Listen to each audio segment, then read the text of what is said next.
Shalom, shalom.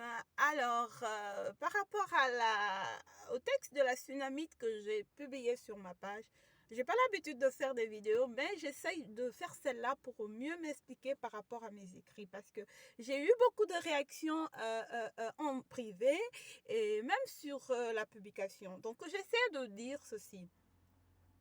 Nous savons que la Bible dit que Abraham, c'est le père de la foi. Il n'y a pas plus grand homme de foi que Abraham.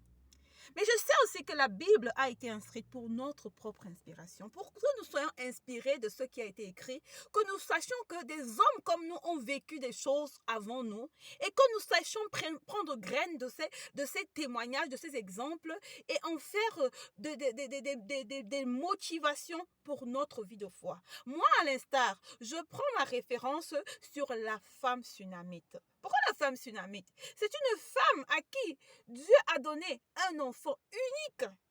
Dieu au travers d'un homme de Dieu, elle a été bénie. L'homme de Dieu a prié pour elle. Elle a eu enfanté un enfant. Et quelque temps après, l'enfant décède. Alors elle croise son mari pendant qu'elle est en train d'aller chez l'homme de Dieu pour dire, attends, le seul enfant que Dieu m'a donné, je le perds. Mais comment ça se fait? Dieu me bénit, il me donne quelque chose. Il te donne un mari, il te donne un enfant, il te donne un travail. Et il arrive que tu perdes même ce qu'il t'a donné. Mais qu'est-ce qui n'a pas marché? Alors quand elle croise son mari lui dit, où est-ce que tu vas? Elle répond, tout va bien. Attends, de toi à moi, une femme qui a perdu son enfant, son unique enfant, elle croise son mari, elle dit, tout va bien. Elle ne pleure pas. Quelle force! Vous imaginez? Quelle force de dire tout va bien alors que son unique enfant est mort. Moi, ça m'inspire. Parce qu'il y a des choses dans la vie. Tu passes par des épreuves. Tu es obligé de dire tout va bien. Parce que tu as la foi en Dieu. Tu as la foi que le Dieu qui t'a donné cette chose-là ne va pas t'abandonner. Tu as la foi que ce Dieu-là qui a commencé une œuvre, c'est le même qui va l'achever.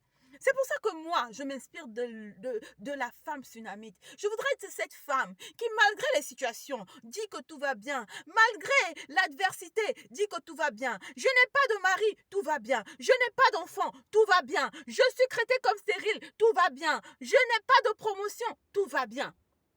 Alors, lorsque j'ai dit de ne pas se confier aux hommes, ça, c'est la partie qui a gâté même le coin, quoi. Non. Quand je demande de ne pas se confier aux hommes, il faut comprendre les choses. La Bible dit, maudit l'homme qui se confie à l'homme. Mais il dit, il nous demande de nous confier à ses serviteurs. Et nous serons affermis. Ça veut dire que dans la vie, il faut que Dieu t'inspire même vers qui tu vas te confier. On ne se confie pas à n'importe qui. Parfois, on va se confier n'importe où. On commence à nous appeler par nos problèmes. Hey, voilà la stérile qui est arrivée. Wow, voilà la femme divorcée qui est arrivée. Voilà la pauvre femme. Voilà l'homme, le voleur, l'ancien voleur. Non, pour les gens, on ne change jamais. On a toujours l'ancienne nature. Mais vous ne savez pas que Dieu transforme les gens. Vous ne savez pas. On commence à t'appeler par ton histoire. Non. Alors que quand tu vas te confier à Dieu, il va te montrer des solutions. Il va te donner la directive pour que tu arrives à l'endroit où il t'attend. C'est de ça qu'il est question. Il n'est pas question de dire qu'on ne se confie pas à n'importe qui. Oui, on vit sur terre. On a des gens qui nous entourent. On a des personnes fiables. Mais il faut que Dieu te révèle le cœur de ceux qui t'entourent afin que tu puisses te confier. Même le cœur de certains hommes de Dieu afin que tu ailles te confier. On ne se confie pas n'importe où. C'est Dieu qui te donne la direction. Pourquoi Dieu, Jésus même, de son vivant, il a dit à Saul, va voir Ananias pour qu'il prie pour toi. Pourquoi il n'a pas dit va voir n'importe quel Dieu, n'importe quel homme de Dieu? Non, il l'a envoyé vers Ananias. Donc c'est pour dire que on ne se confie pas pour se confier.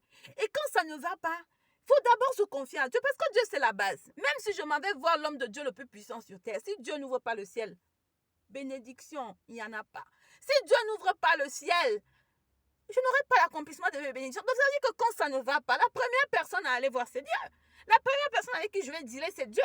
Maintenant, comme il ne peut pas descendre sur terre pour me donner les choses qu'il faut, il va passer par des hommes. Il transite par des gens pour me bénir. Il va dire, va voir tel serviteur de Dieu. Il va prier pour toi. Il va toucher le cœur de quelqu'un. Va voir, par exemple, la sœur Sophie.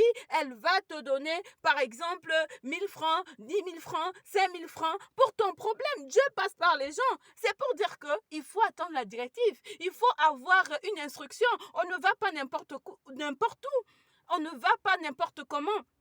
Bon, j'espère que j'ai apporté des éclaircies pour mes amis qui sont choqués du fait que je dise que la femme tsunamite, c'est une grande foi. Oui, c'est mon histoire. Moi, je m'inspire d'elle. Dans la Bible, il y a plusieurs hommes de Dieu. Toi, tu peux te retrouver dans Daniel. Toi, tu peux avoir l'inspiration d'Anne. C'est comme une femme stérile. Elle va avoir la foi d'Anne. Elle va dire, j'aimerais être comme Anne. Anne qui a été mortifiée par sa rivale. Mais elle savait que Dieu va agir un jour. Mais Dieu a agi un jour. Tout le monde a son histoire qui la challenge. Tout le monde a un homme de Dieu qui le challenge dans la vie. Donc, il ne doit pas y avoir de débat dans ce sens. Ce qui importe, c'est d'écouter vraiment le message. Le message, c'était quoi? La foi de la tsunamite. La foi de la tsunamite. Et aussi, la confiance totale en Dieu. La confiance totale en Dieu. Savoir se confier en Dieu. C'est lui qui donne les directives. C'est lui qui nous envoie vers Pierre-Paul Jacques. C'est lui qui va nous dire, bon, pour ton problème, jeûne 2 jours, jeûne 3 jours, fais ceci, continue, persévère dans la prière. Tu as une prophétie, tu as une promesse. Vas-y, prie jusqu'à l'accomplissement. Prie jusqu'à l'accomplissement. Ça peut prendre 5 ans, ça peut prendre 10 ans. Ce n'est pas grave. Tous les arbres, tous les fruits de la nature n'ont pas la même saison. Moi, mon problème va prendre 5 ans. Le tien va prendre 10 ans. Mais ce n'est pas parce que Dieu n'agit pas. Chacun a son temps. Chacun a sa saison. Voilà ce que je voulais dire. Alors, très belle journée et que Dieu vous bénisse.